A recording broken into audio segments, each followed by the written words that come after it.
Bonjour et bienvenue sur 1, 2, 3 Français, le podcast des parents expatriés. Je m'appelle Audrey, je suis franco-allemande et je vis en Allemagne depuis 15 ans. Je suis maman de 2 enfants nés en Allemagne et qui grandissent avec 2 langues, l'allemand et le français.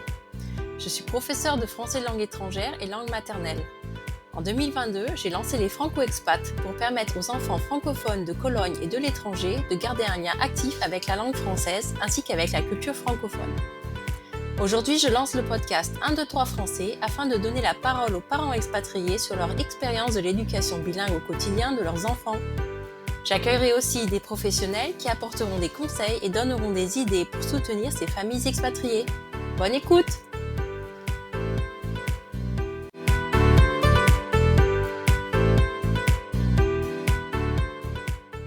Aujourd'hui, j'ai le plaisir d'accueillir Céline, maman française qui vit en Allemagne, pas très loin de chez moi d'ailleurs, et qui a 2 jeunes enfants franco-allemands. Bonjour Céline. Bonjour Audrey. Alors, est-ce que tu peux te présenter? Alors, je m'appelle Céline, tu viens de le dire. J'ai 42 ans, je suis mariée à un Allemand et j'ai 2 petits garçons, donc Félix qui a 5 ans et demi et Bastille qui a 3 ans et demi. Et donc, vous habitez pas loin de Cologne, hein? C'est ça, on habite à 30 kilomètres de Bonn et Cologne en fait, à Mours. C'est une petite ville, 14 000 habitants. D'accord. Donc, Et comment ça se passe alors cette transmission du français? alors nous, c'est vraiment très naturel. En fait, on s'est rencontrés en France avec mon mari et Félix est né en France. Donc mon aîné est né en France et mon deuxième est né en Allemagne. Donc on est vraiment 100% franco-allemand, deux à être nés en France et deux à être nés en Allemagne. Donc c'était évident vu qu'ils avaient la double nationalité, qu'ils allaient aussi parler les deux langues, ne serait-ce que pour communiquer avec leur famille. Parce que quand ils rentrent en France, quand on va dans ma famille, il faut qu'ils puissent parler avec tout le monde, quoi. Ben oui. C'est essentiel. Ne serait-ce que le côté pratique est important. Et alors au quotidien, est-ce que c'est facile? Est-ce que tu Mm. rencontres des difficultés? Lesquelles, Ah, s'il y en a? alors moi, ce que je fais, c'est que je leur parle tout le temps en français. J'essaye parce que des fois, c'est vrai qu'ils me parlent en allemand et bah, j'ai envie de leur répondre en allemand ou voilà. Mais j'essaye de me concentrer, de toujours répondre en français et mon grand, en fait bien la distinction. Si quelqu'un lui parle en français et est français, parce qu'il sait bien si c'est un Allemand qui lui parle en français, il va avoir un bug. Mais non, si quelqu'un lui parle en français, il va répondre en français et le plus petit, ça dépend s'il a envie, si voilà. Mais non, moi j'essaye de toujours rester concentrée et toujours, voilà, leur parler en français et ce qui est bien, c'est que donc mon mari a vécu 8 ans en France.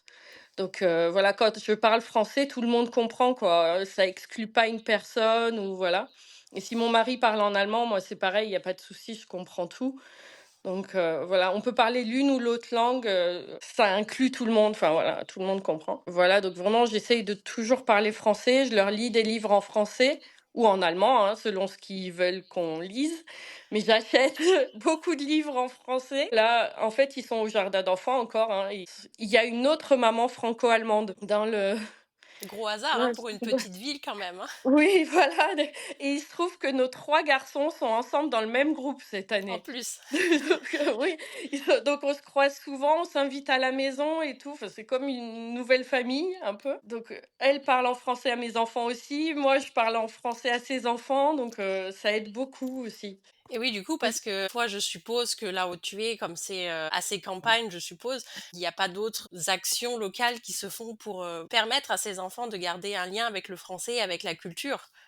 Non, non, il y a rien du tout autour de chez nous. Vraiment, c'est une petite ville, hein, c'est un grand village presque, on pourrait dire et le plus proche, c'est Cologne. Ce serait venir à tes ateliers ou des choses comme ça fait un peu loin. C'est pour Eh ça que je oui. suis venue une fois mais non, dans la ville, il y a absolument rien du tout qui tourne autour du français, Ouais, ouais, c'est compliqué quand on est comme ça, je dis entre guillemets à la campagne, puisque c'est un peu ça en fait, c'est d'être éloigné des grandes villes où il va y avoir justement plus d'offres. Et encore, il n'y en a pas dans toutes les grandes villes, mais généralement, il y en a dans toutes les grandes villes des offres comme ça. Donc, c'est compliqué en effet au quotidien de pouvoir devoir tout supporter, on va dire, sur ses épaules dans cette transmission du français, hein.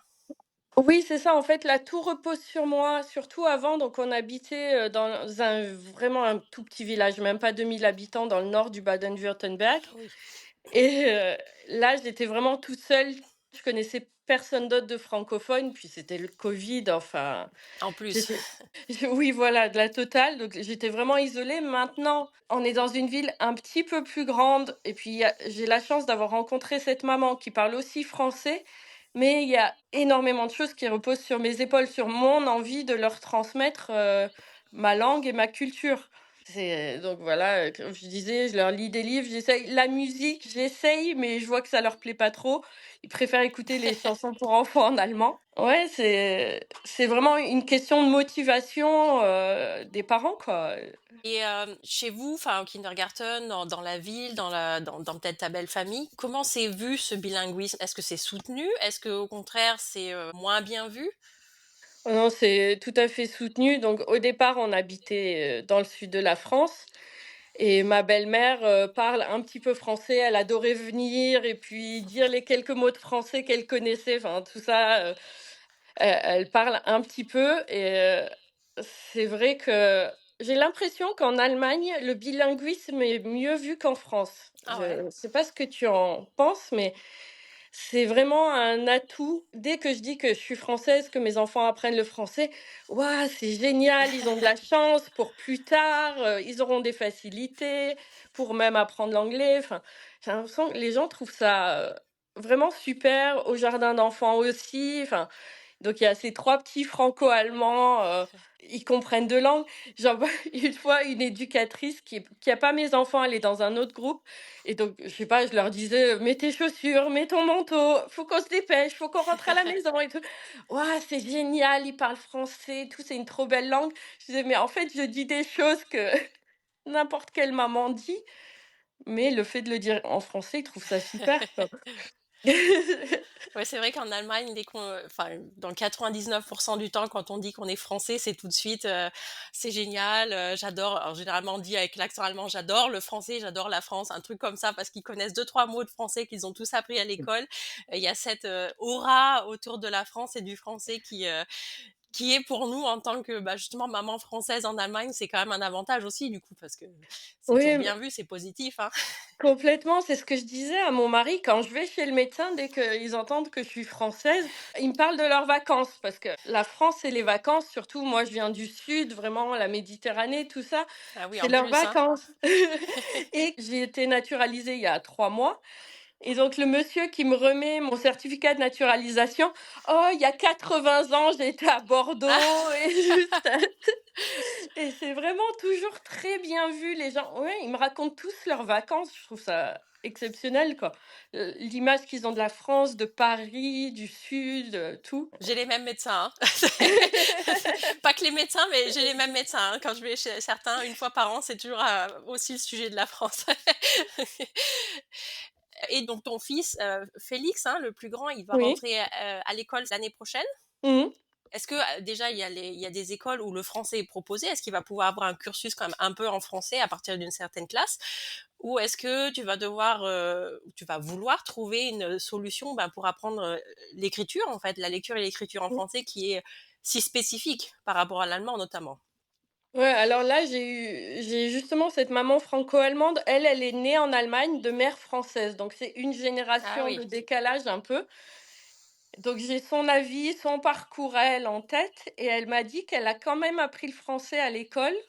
Comme, voilà, en cursus normal parce que en fait, elle apprenait à parler, mais elle savait pas écrire en mais français oui, donc voilà, elle est dans le cursus classique finalement, ça l'a beaucoup aidée et puis maintenant elle est prof de français donc donc je elle s'y pense connaît. oui, voilà, donc je pense que je vais faire ça avec les miens aussi. Je vais voir s'ils veulent, hein, je leur demanderai leur avis évidemment, mais oui, qu'ils aillent dans un cursus, classique, après apprendre anglais, français, plutôt que l'espagnol. Alors avec eux dans quelques années. Mais du coup, ouais, c'est à partir de la cinquième classe, je suppose. Donc ce qui est, Oui, le changement en Allemagne, c'est le changement d'école du coup, enfin de la primaire à l'école, supérieure, on va dire. oui, voilà, que déjà ils apprennent à écrire en allemand, ce sera bien. Aussi, hein. Là, voilà, qu'ils apprennent à lire et à écrire en allemand et qu'après on introduise petit à petit, mais je pense pas la première année, quoi. Je voudrais déjà qu'il ait des bonnes bases en allemand pour pouvoir apprendre par la suite le français. Qu'ils comprennent déjà comment ça fonctionne, la grammaire, la lecture. Oui, oui, surtout Mmh. en allemand, elle est déjà bien compliqué. Oui, voilà, il aura déjà beaucoup de travail. Est-ce que tu aurais des conseils pour, les parents justement qui sont, franco, allemands ou franco autre chose en fait pour maintenir, cet apprentissage du français, notamment quand on est comme toi dans un endroit un peu isolé qu'on n'a pas forcément alors toi tu as la chance d'avoir une autre maman franco-allemande, mais certains ne peuvent vraiment être seuls. Qu'est-ce que tu leur conseillerais pour, Oui. soutenir ces enfants? Oui, et puis ça fait pas longtemps que j'ai cette maman Aussi. franco-allemande, puisqu'avant on habitait, vraiment dans un village, perdu.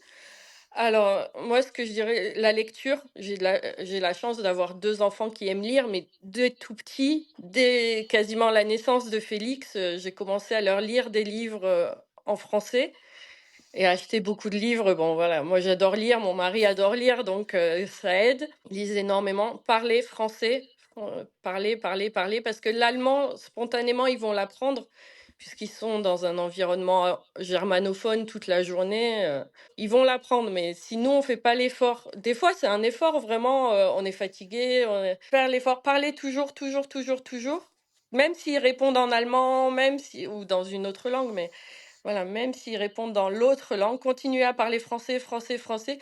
Et je vois avec le petit qui est un peu plus cool, il doit se dire des fois, mais pourquoi je vais me casser la tête à parler français alors que maman, elle comprend quand je parle allemand. Voilà, il fait quand même des efforts et puis dès qu'il y a quelqu'un qui lui parle en français, il va essayer de répondre en français. Enfin, il va quand même faire l'effort, même s'il dit: «Oh non, je sais pas, j'ai pas envie». Enfin, il a 3 ans et demi, il parle très bien, donc il sait dire: «Non, je sais pas» ou écouter des chansons pour enfants, ça je faisais beaucoup. Maintenant, ils me donnent leur avis, ils me disent qu'ils aiment pas trop ça. Mais avant, ben, écouter toutes les comptines, en français, danser en français, chanter en français, dans la voiture, partout, Après s'ils sont plus grands, peut-être introduire la télévision, tout ça, aussi en français. Faire le maximum quand on fait une activité, même avant on allait au sport et toutes les mamans parlaient allemand, bah, tant pis, je parlais quand même en français avec mes enfants pour qu'ils apprennent aussi le vocabulaire là, enfin qu'il y ait une sorte de continuité en Ouais. fait. Au jardin d'enfants, pareil, je leur parle tout le temps en français. Alors il y avait des moments où je me disais, «Mais les autres mamans vont penser que je parle pas allemand». J'avais un peu peur de ça en me disant: «Mais elles m'entendent parler que français, comment je vais me faire des copines si elles pensent que je parle pas leur langue?» C'est vrai Et aussi, hein.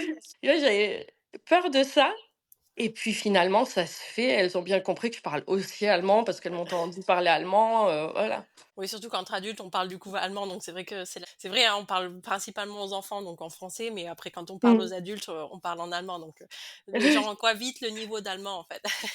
Ouais, ouais, heureusement. Et par rapport à la lecture, je reviens dessus, c'est une bonne idée. J'ai lu il y a pas longtemps, d'une collègue prof, elle a partagé un post sur le sujet sur Instagram, c'était très intéressant, en fait, parce que c'était, si on lit un livre par jour à un enfant, il va entendre sur une année 1 million de mots. Donc je me suis dit: «Waouh, 1 million, c'est Ah énorme». oui. Et là, on voit vraiment à quel point la lecture, aide en fait à cette transmission du français parce que, la lecture permet en fait d'aborder du vocabulaire qu'on va pas aborder au quotidien des fois. Bah, selon le livre en fait. Oui, c'est ça et puis moi, je leur lis vraiment tout. Alors ils sont abonnés, à l'école des loisirs. J'adore l'école des loisirs, je trouve qu'ils ont vraiment toujours des très bons livres chaque mois. Ils ont un autre abonnement à un magazine qu'ils reçoivent aussi une fois par mois, plus les livres, voilà, je regarde sur les comptes Instagram ou TikTok ou n'importe, des fois, il y a des bons livres qui sont conseillés, qui me font envie aussi à moi parce que c'est moi qui vais les lire principalement et je leur lis, un peu de tout, sur tous les sujets. Ça peut être, voilà, des livres, sur le corps humain, ça peut être des livres, enfin pas des romans à leur âge, mais des petites histoires, ça peut être, enfin, voilà, des aventures, Alors il y a un autre sujet qu'on voulait aborder toutes les 2, c'est une particularité de ton fils Félix, à savoir que pendant longtemps, en fait, vous ne saviez pas s'il entendait bien ou pas. Et évidemment, le fait de bien entendre ou pas, donc, a une influence quand on apprend 2 langues. Déjà quand on apprend une langue, c'est compliqué, mais quand on en apprend 2, ça peut être encore plus compliqué.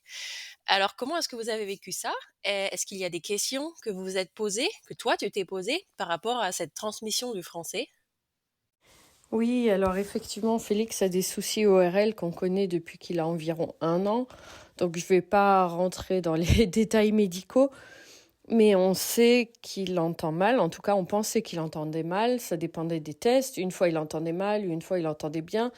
Il a déjà été opéré 3 fois et il respire mal aussi. Il respire énormément par la bouche. Et voilà, donc il y a les deux. Et le fait de mal entendre, en fait, c'est quelque chose de famille. Sa cousine est malentendante. Elle a 20 ans maintenant. On savait, pour nous, c'était pas un problème. S'il avait fallu qu'il soit appareillé, il l'aurait été. On connaît ça dans la famille. C'était pas un souci.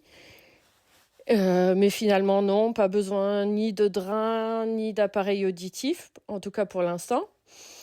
Et on a déménagé. Donc, on s'est longtemps posé la question de savoir ce qu'il entendait. Parce que sur un enfant, savoir ce qu'entend un enfant d'1 an, c'est compliqué, vu que lui ne peut pas le dire, et les tests audio, c'est compliqué. Enfin, il en a fait beaucoup. Après les opérations, c'était toujours mieux. Après, il suffit qu'ils refassent une otite et les tests étaient à nouveau catastrophiques. Donc, oui, on s'est posé énormément de questions. Moi, j'ai toujours continué à lui parler en français, parler un peu plus fort par moment parce que je voyais qu'il n'entendait pas bien. Mais oui, c'est une question que moi, je me suis posée, mon mari pas du tout. Mais comment on fait quand on a un enfant malentendant pour lui apprendre 2 langues? Et en fait, lui, il y a une telle nécessité qu'il parle les 2 langues, c'est-à-dire que pas forcément avec moi. Moi, j'aurais pu continuer à lui parler en allemand s'il avait fallu. Mais pour parler avec ses grands-parents, de toute façon, il a besoin du français, enfin avec ses grands-parents et toute sa famille française, évidemment. Donc, j'ai continué à lui parler français, sans savoir ce qu'il entendait et ce qu'il avait. Et puis finalement, en fait, en allant voir les médecins, quand ils nous demandaient son niveau de langage, en fait, comment il parlait, s'il arrivait à bien parler et tout, je leur disais, oui, il est bilingue. Et pour eux, c'était plutôt un élément rassurant, parce que le fait qu'il arrive à parler 2 langues, ça veut dire quand même qu'il entendait assez bien pour distinguer les sons, comprendre que c'était 2 systèmes différents. Et d'ailleurs, de mes 2 fils, c'est celui qui parle le mieux français. Et c'est celui qui fait vraiment le plus la distinction entre les gens qui parlent français, il va leur parler directement en français, et les gens qui parlent allemand, il va jamais mélanger. Donc pour les médecins, c'était très rassurant de savoir qu'il était bilingue. Ça veut dire qu'il entendait au moins pas trop mal, qu'il distinguait les sons. Donc ouais, le bilinguisme était un élément rassurant pour son audition. Et en fait, il se trouverait que le problème, ce serait pas son audition en elle-même, parce qu'à force de faire des tests, on a surtout eu la chance de déménager. C'est-à-dire qu'il était très bien suivi à l'hôpital de Würzburg où on était avant. Et maintenant, il est suivi grâce à sa dernière otite. Il a fait une otite, la pédiatre nous a envoyé chez l'ORL. L'ORL nous a envoyé au centre social pédiatrique, SPZ en allemand. Donc, c'est des centres multidisciplinaires où là, il est suivi toujours par la même ORL. Et c'est des centres multidisciplinaires. Donc, il a vu l'ORL, mais il a vu aussi l'orthophoniste de l'hôpital et ils se concertent entre eux pour avoir un avis de diagnostic. Donc, il a déjà fait d'autres tests qui montreraient qu'il a peut-être un trouble central de l'audition, mais c'est pas sûr. C'est-à-dire que le problème viendrait pas de l'oreille elle-même, mais du traitement de son audition, de ce qu'il entend en fait. C'est-à-dire que le cerveau ne filtrerait pas les sons. Mais ça, c'est pas sûr parce que c'est des tests qui se font à partir de 6 ans et il a 5 ans et demi. Donc voilà, on a déjà testé des appareils pour ça l'aide énormément. Mais c'est même pas sûr qu'il en ait besoin parce qu'il y a plein de gens qui vivent sans. Heureusement que j'avais dit que je rentrerais pas dans les détails médicaux. Et alors en fait, le fait de mal entendre, de mal respirer surtout, c'est lié parce que c'est lié au liquide qu'il y a derrière ses oreilles, dans la trompe d'Eustache. Le fait de mal respirer, ça fait aussi qu'il a une faiblesse musculaire au niveau des joues. Donc, c'est-à-dire qu'il a quasiment toujours la bouche ouverte. De moins en moins parce qu'il fait de l'orthophonie 1 heure par semaine avec une orthophoniste absolument géniale qui aide beaucoup. Donc, il travaille sa musculature pour à nouveau respirer par le nez. Et en fait, Le fait de respirer toujours la bouche ouverte, donc ça entraîne une faiblesse musculaire qui entraîne aussi la mauvaise prononciation de certains sons. Et surtout en allemand, les sons comme les che, les tse, les se, ze, tous ces sons-là, qui sont aussi importants en français. Donc on travaille énormément là-dessus, sur le musclé, pour l'aider à mieux prononcer tous les sons et respirer par le nez. Voilà, parce que ça entraîne un défaut de prononciation. Alors, en français, ça donne par exemple moins avec l'âge. Ça va de mieux en mieux, moins avec l'âge et avec l'aide de l'orthophoniste. Mais avant, en tout cas, par exemple, quand il prononçait mouche et mousse, il les prononçait pareil. Il fallait le contexte. Ou douche et douce, pareil, c'était la même prononciation. Donc il fallait l'aide du contexte pour comprendre ce qu'il disait. Mais voilà, avec l'âge, ça va de mieux en mieux avec tout ce qu'on a mis en place. Voilà, on s'en sort. Mais effectivement, le fait de ne pas savoir ce que l'enfant entend, c'est compliqué parce qu'on dit, ça se trouve, je lui rajoute une difficulté en lui parlant dans 2 langues différentes. Et ma belle-sœur, donc la mère de la cousine de Félix, a décidé, sa fille a appris l'anglais et en 2e langue, elle lui a fait prendre espagnol parce qu'elle trouvait que le français était trop compliqué pour une personne malentendante. Alors ça, il faudrait des ORL, des linguistes, des spécialistes des langues parce que j'en ai aucune idée et j'ai pas fait espagnol et le français, c'est ma langue maternelle. Pour moi, je ne sais pas en quoi l'espagnol est plus facile à apprendre que le français, mais c'était son avis à elle. Elle n'a pas voulu que sa fille fasse du français au collège et au lycée. Nous, voilà, on a continué à parler assez normalement tant qu'on n'avait pas de résultats de tests voilà, qui nous disaient que vraiment il entendait mal, c'était sûr et certain. Et je pense qu'on a bien fait puisqu'il ne parle pas trop mal. Mais effectivement, c'est une question qu'on s'est posée longtemps. Qu'est-ce que mon fils entend ? Est-ce qu'il faut que je lui parle plus fort ? Est-ce qu'il va avoir des appareils auditifs ? Et qu'est-ce que ça fait quand je lui parle en français ? Qu'est-ce qu'il en comprend ? Parce qu'en fait, si le trouble central de l'audition est confirmé, c'est certains mots qui distinguent mal. On lui dit un mot, j'ai un exemple, mais c'est en allemand, mais c'est bête et bat, c'est très proche, il va comprendre, il va les inverser par exemple. Ou dans un contexte où il y a énormément de bruit, il va pas nous entendre parce qu'il y aura trop de bruit et tous les sons vont se mélanger pour lui. Voilà, j'ai remarqué, j'ai quelque chose qui est resté, c'est que je mets toujours des vestes de couleur pour être sûr que s'il m'entend pas, il me voit. Quand on est dans un lieu public, j'ai toujours des vêtements flashy et c'est en grande partie, c'était déjà un peu le cas avant, mais c'est en grande partie pour lui, pour être sûr qu'il me remarque. Oui, alors c'est une très bonne idée, les vestes multicolores ou flashy. Je pense que c'est pas que pour les enfants qui entendent mal de manière générale, hein, c'est pas une mauvaise idée pour quand il y a du monde, hein, on a vite fait de perdre son enfant. Je pense que tout le monde a déjà fait cette très mauvaise expérience. Merci aussi pour ce témoignage et tout ce que tu nous racontes sur ça. Je pense que ça peut aider beaucoup de gens, notamment parce que c'est quelque chose qui n'est pas forcément courant. Un enfant qui grandit bilingue, multilingue et qui a peut-être ou qui a de manière avisée des troubles de l'audition.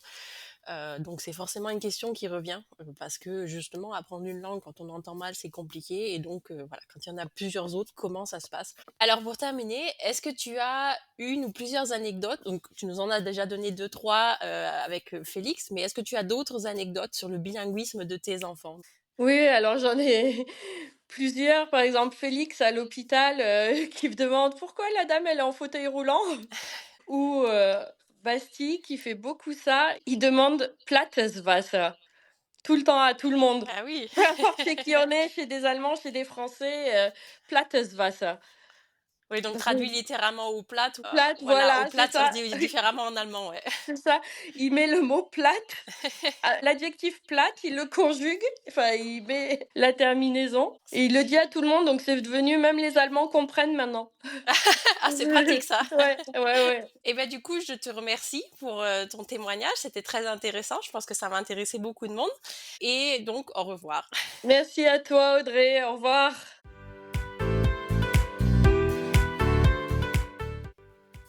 J'espère que cet épisode vous a plu et je vous donne rendez-vous bientôt pour un nouvel épisode. N'hésitez pas à me partager en commentaire vos impressions et vos questions. À bientôt!